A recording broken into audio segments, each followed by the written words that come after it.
Alexa right here. First of all, where's your custom belt that we saw last time? It's at home. So you don't bring that out. Will that belt be on Saturday? Will you have that one on Saturday? No, I don't travel with it. It's beautiful, and I just want him to wait there at home. Sure. Well, obviously a big fight for you on Saturday in the Sphere. It's kind of uncharted territory for the UFC and just sports in general. So essentially as one of the faces of Mexican MMA in this promotion, and this whole fight we've given around Mexican Independence Day, what's been the emotions like? What's been your life like, just kind of, being this face of the promotion this week? Well, it's going to be a really, really huge event. Like you said, it's going to be new for all of us, even for athletes, Like fighting just one side is going to be the crowd, behind us is going to be a big screen. So, I don't know, a complete different kind of arena that we are used to, but it's amazing. I'm proud and I'm super thankful with the UFC for allowing me to be part of this card, and it's going to be huge. Dana has obviously said there's going to be movies played between fights, there's going to be moving pictures during the fights. Have you had any idea of what it'll be like in there when you're actually fighting and things are kind of moving around you? Well, I was in the Sphere a few months ago. I went to watch a show, and it's, wow, I don't know if you have been there, but it's magical, it's huge, like the big screen, looks like super real. So it's going to be really cool. And obviously, you're preparing for Valentina a third time. The last time we saw was obviously the draw, and I think it was, did you hurt your hand or something like that? So I guess, how long did it take for you to get back fully training and in preparation for Valentina? Yeah, well, I had an injury in the fight. I needed a surgery, but it took me a few months.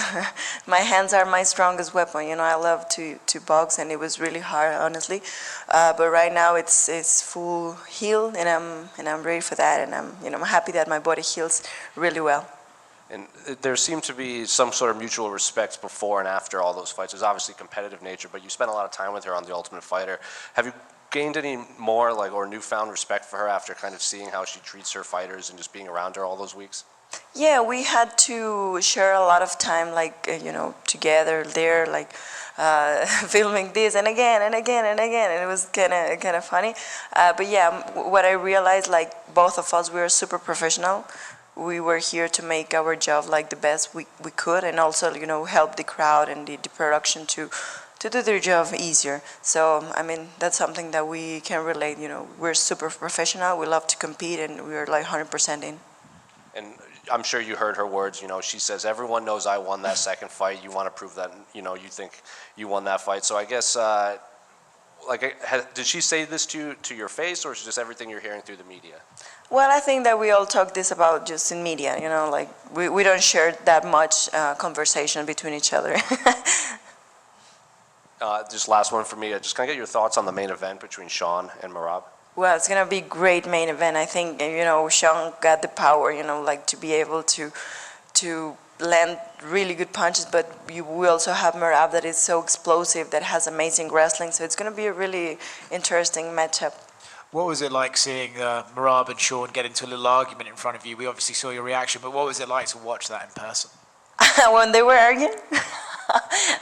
I didn't know they were filming me, because we were just done with the filming, and then they started to talk things to each other, and I was like, oh my God, what's going on? What's happening here? And I just wanted to know, too, but it was just funny.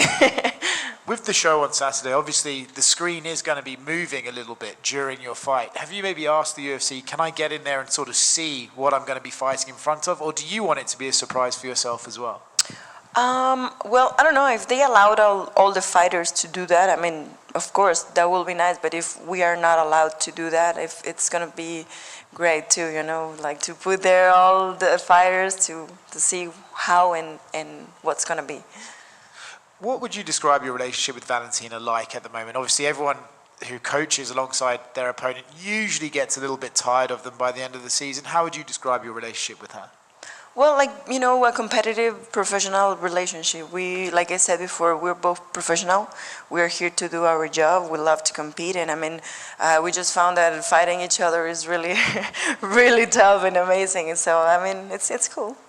And last one from me, they say the environment you're fighting in will be a world. They won't say what sort of world it would be, but if you could pick the world that you're fighting in at the Sphere, what would it be? All of them. I love the whole Mexican history. I love each one of the stages of my country. So like anyone, all of them. Alexa over here. Alexa, last year the Noche UFC event was obviously very special. There was a lot of great energy from the fans and the fighters involved. How did the emotions for this one compare to the last one last year? Well, last year was like the test, the first Noche UFC, like 100% Mexican graphics, fighters, environment, music. It was really good. The fights were amazing, and I think that's why we are doing this once again. So now it's a pay-per-view. Now we have like different location, different everything. Everything is new. And I don't know, I just think it's special. Any other country had the opportunity to have like a party for their Independence Day. And this talks about like how we fight, like Mexican heart, we're always going forward, we're going, trying to, every single minute to fight, and it's really cool. There's a big flyweight fight coming up later this year between Rose Namajunas and Erin Blanchfield. Not looking too far ahead, but just as a spectator, what do you think of that matchup? I think it's a great matchup. I'm truly amazed about the flyweights because even it's the newest division in the UFC, I mean, all the girls are fighting amazing. All the flyweights are doing really, really great. I know you're probably keeping it a secret, but if you do something special for your walkout, is it safe to say it's going to be one of the best ones we've ever seen in UFC on Saturday? No, I'm guys, I'm not that kind of. I don't know. I don't do that thing. I'm focused on my fight. I always, the main goal when I'm walking to the octagon is just, the fight. So, no. Final question. As the Mexican champion on the card, we have an interesting headliner. In your opinion, who is more Mexican, Sean O'Malley or Merab? That's a good question. I mean, Merab was eating tacos and they're in Tijuana. He was dancing banda. So I don't know. I mean, Sean has her wife that is from Mexico too, so it's kind of half a half. Thank you. Alexa, was there a specific Mexican in the UFC that you enjoyed watching or enjoyed or kind of looked up to while you were coming up? Like a Mexican that I admire so much? Yeah, in the UFC. Oh, in the UFC.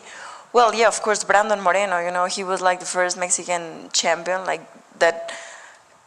Like I said, when you see someone that achieves something, but you don't know them, it's not from your country, you've never been like surrounded, but it's different when you have, met the person, trained with him, it's from the same country that you, has, step on the same line as you. It's different when you watch someone having success that you said, oh my God, it's from the same place that I come from, it's from like, I've been, like, it's real.